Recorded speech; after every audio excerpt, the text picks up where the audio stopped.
Hello everyone, आप देख रहे हैं rank plus the learning app. My dear all student, आज हम लोग एक अच्छी वैकेंसी आई है, नई वैकेंसी आई है, ताजा तरीन वैकेंसी है, उसके बारे में इस वीडियो में हम लोग बात करने जा रहे हैं। ये वैकेंसी जो है उड़ीसा से आया है, OSSC से आया है वैकेंसी। इस वैकेंसी की कंप्लीट डिटेल को हम लोग इसमें बात करने वाले हैं। वैकेंसी कितने पोस्ट पे है, किन किन सीट के लिए, किन किन कोर्स के लिए वैकेंसी आया है, उस पर हम लोग बात करेंगे। सिलेबस क्या होगा, निगेटिव मार्किंग है कि नहीं है, एग्जाम कब होगा, कितने मार्क्स के क्वेश्चंस आएंगे, एवरीथिंग जो है हम लोग इस वीडियो में कवर करने वाले हैं। इस वैकेंसी की नोटिफिकेशन तो मेरे पास आ गया था लगभग दिसंबर में ही, क्योंकि इसका जो नोटिफिकेशन था वो 31 दिसंबर 2022 को रिलीज हुआ था। लेकिन ऑफिशियल नोटिफिकेशन जो था वो काउंसिल से नहीं रिलीज हुआ था, सो दैट मैं आपको नोटिफिकेशन दे नहीं रहा था। अब जो है इन्होंने 17 जनवरी को इन्होंने ऑफिशियल नोटिफिकेशन जारी कर दिया, तो मैं आज आपको ये नोटिफिकेशन की जानकारी दे रहा हूँ। सबसे पहले नोटिफिकेशन ऑफिशियल है कि नहीं है, हम लोग इसी को चेक करेंगे। सबसे पहले आप अपने मोबाइल की या लैपटॉप की या कंप्यूटर की आप किसी भी क्रोम को ओपन करेंगे। मैंने गूगल क्रोम को ओपन किया है। गूगल क्रोम को ओपन करने के बाद जो है सर, आप यहां पर सर्च करेंगे www. देखिए मैंने यहां पर जो मेंशन किया है, लिखा है www.ossc.gov.in। मैंने यहाँ 2023 लिखा, आप नहीं भी लिखेंगे तब भी चलेगा। सामने आपके वेबसाइट ओपन होगा www.ossc.gov.in। देखिए ओ ट्रिपल एस नहीं है, ओ डबल एस है, इसको आप याद रखें। Triple S and double S दोनों अलग अलग चीजें होती है ना। डायरेक्ट इस वेबसाइट पर आप क्लिक करेंगे। वेबसाइट जो आपको ओपन करने में समय लगेगा उतना समय लगेगा। ओपन जैसे ही करेंगे, ये इसका ऑफिशियल वेबसाइट की डैशबोर्ड आपको ओपन होगा। इसको आप नीचे की ओर स्क्रॉल करेंगे बच्चे, ठीक है। देखिए ऊपर में जो नोटिफिकेशन है यहाँ पर आपको दिख रहा होगा, ये नोटिफिकेशन 19 जनवरी, 18 जनवरी, 17 जनवरी, थोड़ा और इसको ऊपर स्क्रॉल करेंगे तो यहाँ देखिए 17 जनवरी 17 जनवरी 17 जनवरी 2023 के 3 नोटिफिकेशन आपको यहाँ दिख रहा है। तो जो यहाँ नोटिफिकेशन 17 जनवरी को है सर, उसमें आपको 3 नोटिफिकेशन में एक ए। तो ये वाला जो नोटिफिकेशन है, detailed advertisement for recruitment to different technical post under directorate of ESI, ये जो दिया हुआ है दूसरे नंबर एक और तीसरे नहीं, दूसरा नंबर वाला जो वैकेंसी है ये आप लोगों का है। डायरेक्ट इस पे आप क्लिक कीजिएगा। तो क्लिक करने के बाद जो है देखिए यहाँ उस पे नहीं अगर क्लिक होगा तो यहाँ व्यू PDF का ऑप्शन दिया है। व्यू PDF पे जैसे ही आप क्लिक करेंगे उसके बाद जो है आपको डाउनलोड का मांगेगा कि आपको डाउनलोड कहाँ करना है। देन आपको कंप्लीट PDF जो है वो डाउनलोड होगा, ठीक है। अब मैंने PDF डाउनलोड कर लिया है, तो आपको डायरेक्ट PDF ओपन करवाता हूँ। जैसे डाउनलोड करेंगे ये PDF आपको ओपन हो जाएगा, राइट। वैकेंसी कहां से आया है, OSSC से, ओडिशा स्टाफ सिलेक्शन कमीशन, ठीक। वैकेंसी रिलीज कब हुआ था, देखिए यहाँ पर 31 दिसंबर 2022 को ही रिलीज हुआ, बट ऑफिशियल नहीं आया था। 17 जनवरी को ऑफिशियल आया, ठीक है। पोस्ट कोड क्या है, 350 पोस्ट कोड का नेम है, ठीक है। और एडवर्टाइजमेंट नंबर ए दिया गया है, आप इसको याद रखेंगे, 456C OSSC 195/2022। ये क्या है, एडवर्टाइजमेंट नंबर सबसे मस्ट होता है, क्योंकि एडवर्टाइजमेंट नंबर से ही जो है वो बाद में आपको चाहे एडमिट कार्ड आए या फिर रिजल्ट आए, एग्जाम डेट आए, सब कुछ इसी से आपको पता चलता है, ठीक। ऑलराइट, यहाँ पे महत्वपूर्ण जानकारी मैं आपको देना चाहूंगा कि इसमें कितने कब से, सॉरी सबसे पहले ये बताता हूं कि कब से जो है इसका फॉर्म अप्लाई होना स्टार्ट होगा। फॉर्म जो है केवल ऑनलाइन मोड से होगा, ऑफलाइन से आप अप्लाई नहीं कर सकते हैं। स्टार्ट रजिस्ट्रेशन जो है वो 27 जनवरी 27 जनवरी 2023 से स्टार्ट होगा एंड 24 फरवरी 2023 तक रजिस्ट्रेशन आप कर सकते हैं। फॉर्म अप्लाई कब से स्टार्ट हो जाएगा, 27 से ही स्टार्ट हो जाएगा और 26 फरवरी 2023 तक जो है वो फॉर्म अप्लाई होगा, ठीक है। इन्होंने साफ मेंशन कर रखा है कि जो भी आपको फॉर्म भरेंगे, अप्लाई करेंगे, वो इस वेबसाइट से होगा www.ossc.gov.in। जो वेबसाइट अभी हम लोग ओपन किए थे उसी पे आपको लिंक ओपन होगा फॉर्म भरने के लिए भी। कोई भी ऑफलाइन मोड या हार्ड कॉपी जो है वो ये रिसीव नहीं करेंगे, केवल ऑनलाइन फॉर्म ही आप फिल करेंगे। ऑलराइट सर, इतनी सी बात आपको क्लियर होगी। अब हम लोग आते हैं कि कितने पोस्ट पे, किस किस पोस्ट के लिए वैकेंसी है। इनमें सबके लिए दिया गया, देखिए पोस्ट क्या है, स्टाफ नर्स के लिए दिया गया है। स्टाफ नर्स में केवल फीमेल के लिए है, मेल के लिए नहीं है, ठीक है। फार्मासिस्ट का है, जूनियर लैबोरेटरी टेक्नीशियन, जो हम लोग जिसकी इंतजार कर रहे हैं उस पोस्ट का नाम है junior laboratory technician. X-ray technician है, OT असिस्टेंट के लिए भी है, ठीक है। ANM के लिए है लेकिन ये भी केवल फीमेल है, और ECG टेक्नीशियन। इतने सारे पोस्ट, 7 पोस्ट पे वैकेंसी आई है। कितनी वैकेंसी है यहाँ दिया गया है, जूनियर लैबोरेटरी टेक्नीशियन की 40 वैकेंसी है। देखिए वैकेंसी कम नहीं कभी आंका जाता, क्योंकि आपको एक सीट की रिक्वायरमेंट है। 40 वैकेंसी भी बहुत है, इनफ है। अगर मुझे एक सीट लेना है, ठीक है, आपके लिए 40 वैकेंसी है। सबसे बड़ी बात यह है कि इसका पेमेंट 7 लेवल का है, 25,500 से लेकर 81,100। परमानेंट वैकेंसी है, कोई कॉन्ट्रेक्चुअल वैकेंसी नहीं है, कंप्लीट गवर्नमेंट वैकेंसी है। तो इससे बढ़िया कुछ हो ही नहीं सकता बात। बस अब आपको तैयारी करना होगा, जुनून के साथ लगना होगा, ठीक है। इसके बारे में थोड़ा और डिटेल में आपको बता देता हूं, सारे डिटेल ले लेंगे, उसके बाद तैयारी की बात पे आएंगे। ऑलराइट, जरा मैं बता देता हूं कि इसके लिए एलिजिबिलिटी क्राइटेरिया क्या होगी, एजुकेशनल क्वालिफिकेशन क्या है, इन सबको जान लेंगे। उसके बाद जो है आगे की ओर आपको और भी सारी चीजें क्लियर करूंगा, ठीक है सर। ऑल राइट, सबसे पहले इन्होंने एलिजिबिलिटी क्राइटेरिया यहां पर मेंशन कर रखा है। देखो इन्होंने लिखा है एलिजिबिलिटी। देखिए एलिजिबिलिटी के लिए मैं सबसे पहले आपको क्लैरिफाई कर देना चाहता हूं। ऐसे तो इन्होंने दे रखा है कि सिटीजन ऑफ इंडिया होना चाहिए, यानी इंडियन सिटीजन आप किसी भी स्टेट से होते हैं तो आपको इंडियन माना जाएगा। लेकिन इस वैकेंसी में केवल और केवल ओडिशा के स्टूडेंट ही अप्लाई कर सकते हैं, क्योंकि इस इंडियन सिटीजन में बहुत सारे इन्होंने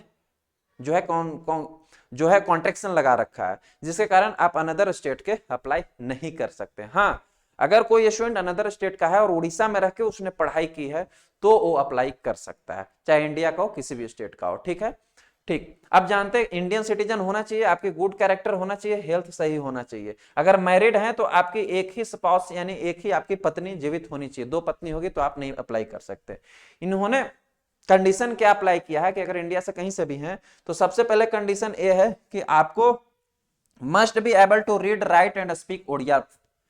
उड़िया लैंग्वेज जो है आपको अच्छे से फ्लुएंटली धारा प्रवाह बोलने आनी चाहिए, लिखनी आनी चाहिए और पढ़नी आनी चाहिए, तभी आप अप्लाई कर सकते हैं इसमें, ठीक है।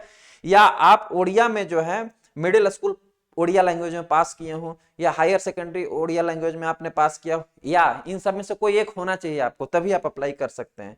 या तो आपका जो मीडियम जो है वो ओडिया लैंग्वेज की होनी चाहिए, चाहे आपने किसी भी स्कूल से पढ़ा है तो भी अप्लाई कर सकते हैं।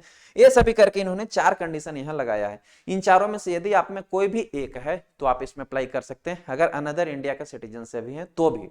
हालांकि एक आगे और रिस्ट्रिक्शन दिया है, उसके बारे में आपको बताने वाला हूं। इतना से एलिजिबिलिटी आपको फॉर्मल एलिजिबिलिटी होनी चाहिए फॉर्म भरने के लिए, ठीक। अब आके बताता हूं आपको कि यहाँ पे नौकरी पाने के लिए क्या करना चाहिए। मैंने पहले क्लैरिफाई कर दिया था कि उड़ीसा के स्टूडेंट्स के लिए बेहतर वैकेंसी है और आप इसमें अप्लाई कीजिए और अपनी प्रिपरेशन आज से ही तैयारी आज से ही स्टार्ट कर दीजिए, बिना एक भी दिन रुके, बिना एक भी दिन डिले किए हुए, ठीक है। उसके बाद यहाँ पर आता है मिनिमम एजुकेशन क्वालिफिकेशन, कि क्या आपकी एजुकेशन क्वालिफिकेशन होनी चाहिए। एएनएम के लिए दिया हुआ है, स्टाफ नर्स के लिए, एएनएम के लिए, फार्मासिस्ट के लिए, ओटी टेक्नीशियन के लिए, सबके लिए दिया हुआ। मैं पहले बात करूंगा आपको जूनियर लैबोरेटरी टेक्नीशियन के लिए, ठीक है। जिन बच्चों को इसका पीडीएफ चाहिए होगा, अगर नहीं मिल रहा होगा, ऐसे तो मैंने वेबसाइट बता दी, आप वहां से डाउनलोड कर लेंगे, और यदि नहीं भी मिलेगा तो इस पीडीएफ का प्रिंट निकलवा सकते हैं।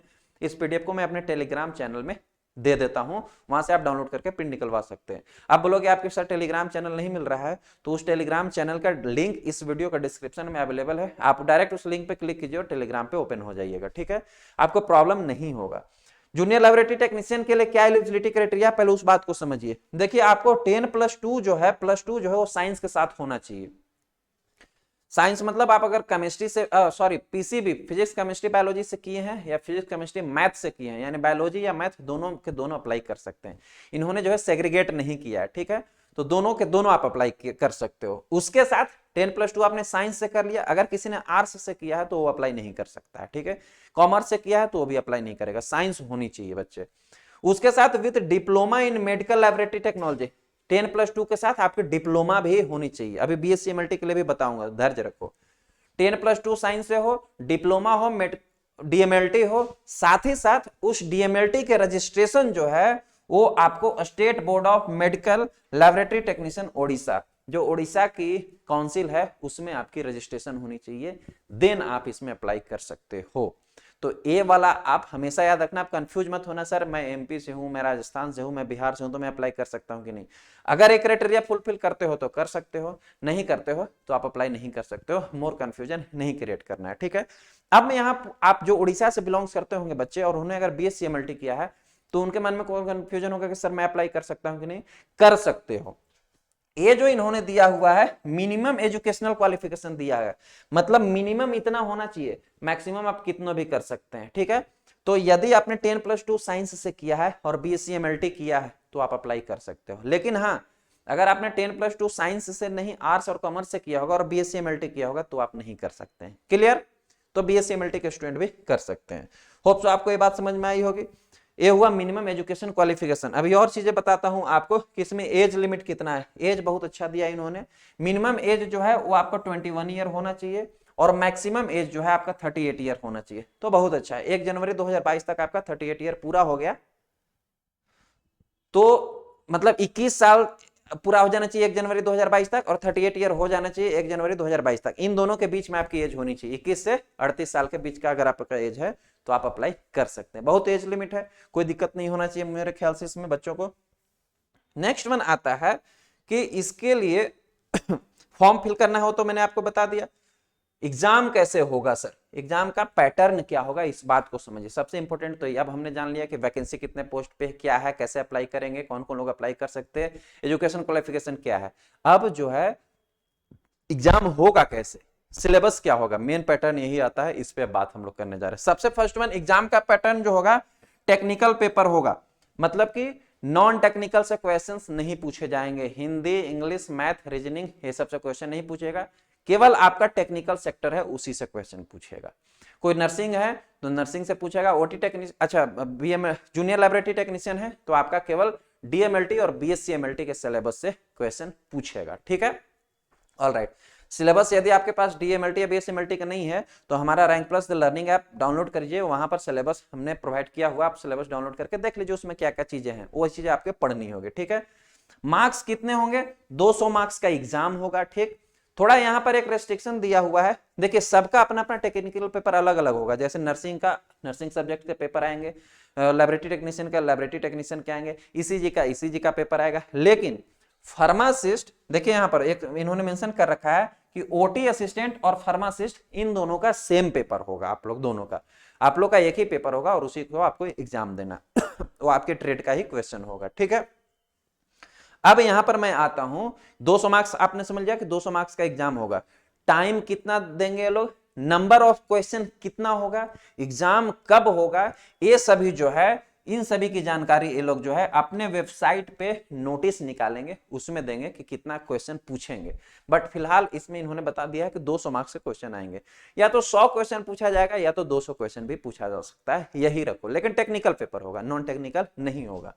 अब एक बहुत अच्छी बात और सबसे अच्छी बात कि इन्होंने इसमें मेंशन कर रखा है कि नेगेटिव मार्किंग होगी कि नहीं होगी, ठीक। और एग्जाम के लैंग्वेज क्या होगा, सबसे पहले बताता हूं कि एग्जाम ऑफलाइन या ऑनलाइन कुछ भी हो सकता है, अभी इन्होंने मेंशन नहीं किया, जब नोटिस देंगे तो उसमें बताएंगे, ठीक।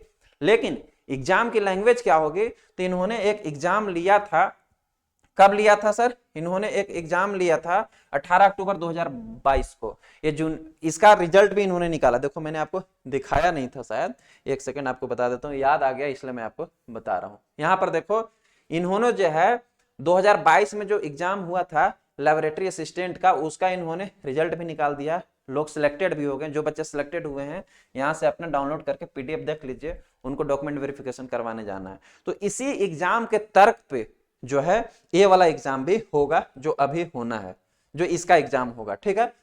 तर्क क्या है कि उसमें भी Oriya language as well as English language दोनों में एग्जाम हुआ था, तो आप उड़िया या इंग्लिश दोनों में से किसी में भी दे सकते हैं। लेकिन उसमें कंडीशन क्या है, एग्जाम यहाँ पर देखो इन्होंने मेंशन कर रखा है कि उड़िया और इंग्लिश दोनों लैंग्वेज में एग्जाम होगा, लेकिन कंडीशन ये है कि जब आप फॉर्म फिल करेंगे ऑनलाइन अभी, तो उसी समय आपको मेंशन करना होगा कि आपको पेपर इंग्लिश में देना है या उड़िया में देना है। जब आप ऑनलाइन फॉर्म फिल कर रहे हैं उसी समय आपको सिलेक्ट कर लेना है, जो अभी सिलेक्ट करेंगे उसी लैंग्वेज में आपको एग्जाम भी देना होगा, ठीक है सर। तो एग्जाम दोनों लैंग्वेज में होगा।